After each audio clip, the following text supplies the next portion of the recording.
Hey guys, Dylan here with Bear Archery's Hunting 101 podcast. On a recent episode with Fred Eichler, we're talking about recurve setups. And I made the statement that I am very particular about the way my arrow flies. And I have this sort of addiction with micro-tuning my recurves. And ever since I made that statement, I've gotten several questions about how I tune my bows, about the steps I take in order to achieve that perfect arrow flight. Now, I do want to make just a couple notes here about things that you're going to be looking for. So let me just start by saying when you're going to tune your recurve, most of you know, unless you're new to this, most of you know you put a tilt on your bow when you're shooting. And the reason you do that is to get your nock aligned underneath your eye. Now, when you're tuning your bow, though, you want to shoot that bow straight up and down in order to be able to read how your arrow is coming out of the bow. That's a point I want to note. I also want to note that during this time of tuning, it is incredibly vital to practice perfect shooting form, to make sure everything about the way you're shooting is consistent each and every time, because, guys, I learned early on that when trying to tune your bow, especially with bare shafts, you can get such crazy different readings on the same exact arrow just because you changed your grip a little bit or just because you changed your hook a little bit. So make sure when you're working on tuning your bow that you set your grip, you set your hook, you set your anchor. Everything is particular and everything is done the same way each and every time. Now, of course, we need to do that when we're shooting, but when we're tuning our bow, it's incredibly vital to practice a good shot execution. Now, I want to jump into this just real quick. So, what I do when I start tuning my bow, I'm going to start here in the bow shop, and I can only get to 7 to 9 yards, and that's all I want to start with. And I'm going to start with bare shafts, no fletchings on the shafts. I do put a wrap on it, and I'll talk about why here in a minute, but I do tune with a wrap. And I'm going to start reading these arrows. So I'm going to shoot at 9 yards. If your nock is sticking to the right, this is for a right-handed shooter. If your nock is sticking to the right, that means your arrow is too stiff. If your nock is pointing to the left, that means your arrow is too weak. Now, the opposite would be true for a left-handed shooter. But for right-handed shooters, nock right is too stiff, nock left is too weak. I want to make one more note. My target is sitting up here on the bow bench, not so it's in the video, but because this is where I set it when I tune. Reason being, at 9 yards, if this target is on the ground, it's going to make reading my nock high and low really difficult because I'm shooting down at the target, so I'm always going to have nock high, even with a good tuned arrow. And so I want that target sitting just about level. That way I'm shooting straight at it so I can read that arrow perfectly. So I set the arrow level, or I set the target level with me when I'm trying to tune my bow. Just makes it a whole lot easier. Nock high. That means your nock point is a bit too high. So we're going to lower the nock point. Nock low. Your nock is too low, so we need to raise your nock point a bit. Now, I want to encourage you to take one step at a time. If you're hitting nock high and right, let's worry about the nock height first. Let's worry about lowering that nock height and getting that level before we worry about the stiffness of our arrow, or vice versa. I actually try to worry about the stiffness first. Reason being, I have found that once I change the weight of my arrow, the length of my arrow, especially if I go from like a 125 to like a 210 out front, then I'm going to have to change my nock height. So I worry about stiffness and weakness before I worry about much on the height. If I'm way nock high, then I want to get that somewhat close to being right before I start. But I worry about getting that arrow spined right before I worry about high and low.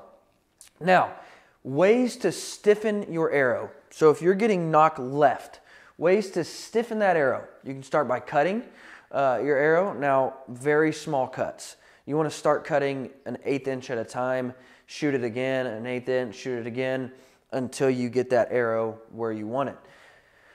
Or you can lower point weight.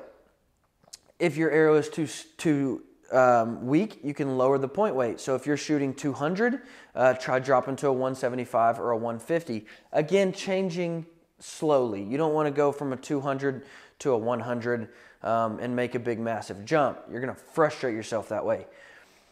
A point I want to note is only change one thing at a time. You never, ever, ever want to cut your arrow and add or take away weight. That is going to lead to frustration because you don't know where the fix is coming from. So if you're nock left, again, you can cut down the arrow, you can add arrow weight, or if you have an adjustable strike plate, you can bring that strike plate out some to stiffen that arrow. That's my last way of tuning, and I'll explain why later. That's my last way of tuning is adjusting the strike plate because, again, I want to worry about the arrow and making sure that this arrow is tuned well.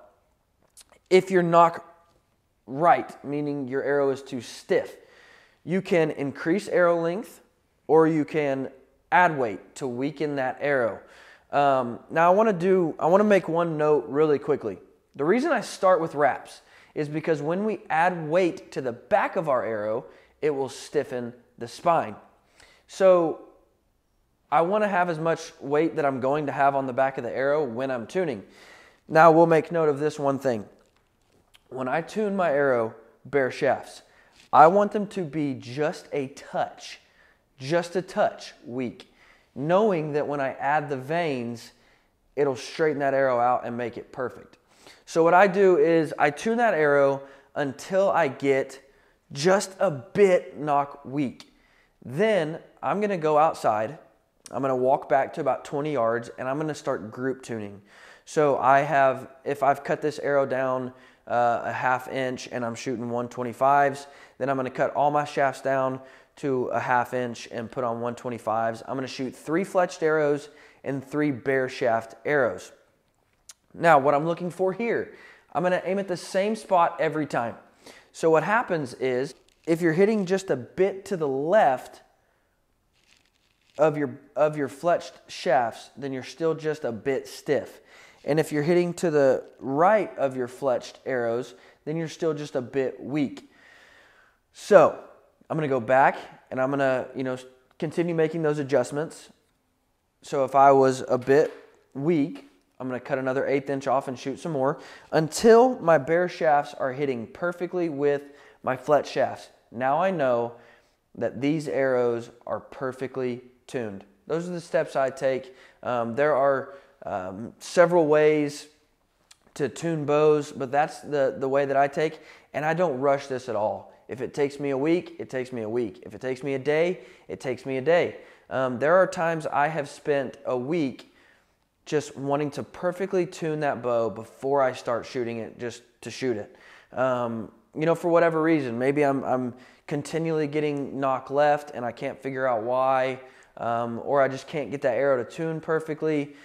Now, where's the starting point? I get that question a lot. Where do I start? And I'm actually going to tell you that in another video, so make sure and stay tuned on where to start with your tune, because that's a big deal. If you start with the wrong arrow, you can make a lot of frustration for yourself before you just go find another arrow and find that it tunes a lot easier, a lot quicker. So I'll jump into that on another video, but guys, that is how I tune my bows. That's the steps I take, and those are the things I'm looking for. But guys, if you have any questions, feel free to reach out to me. I love talking this stuff. I love helping people tune bows. I love trying to work through problems and fix problems on arrow flights. It's fun for me. So reach out to me. But guys, I hope that you'll start maybe taking the tune of your recurves more serious. I know for a lot of people, recurves, that's the appeal, is the simplicity. But when we make it more complex,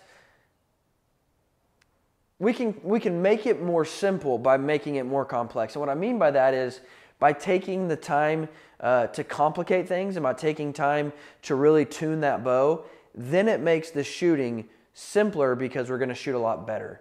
With a well-tuned bow, you will shoot a lot better, I promise. So guys, take the time to tune your bows. If you have any questions, feel free to reach out.